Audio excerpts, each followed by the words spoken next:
তো তোমরা যে বিশ্বাস করো না যে এটা আমি বানাইছি, তো যাই হোক তোমাদেরকে দেখাইতেছি। এই যে দেখো, দেখছো মিল আছে এটার সাথে, এটা এটা আমার ঘরেই আছে, দেখছো?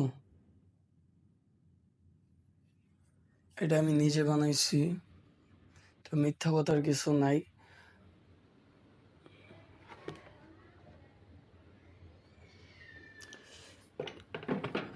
আর আরেকটা দেখাইছিলাম যে একটা ঘর, এ দেখো, এটাও আমি নিজে বানাইছি।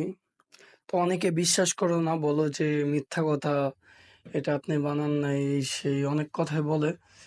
তো খারাপ লাগে, ঠিক আছে? আসলে আমি ওরকম কোনো উদ্দেশ্যে বানাইনি যে ভিডিও করব বা এমন কিছু।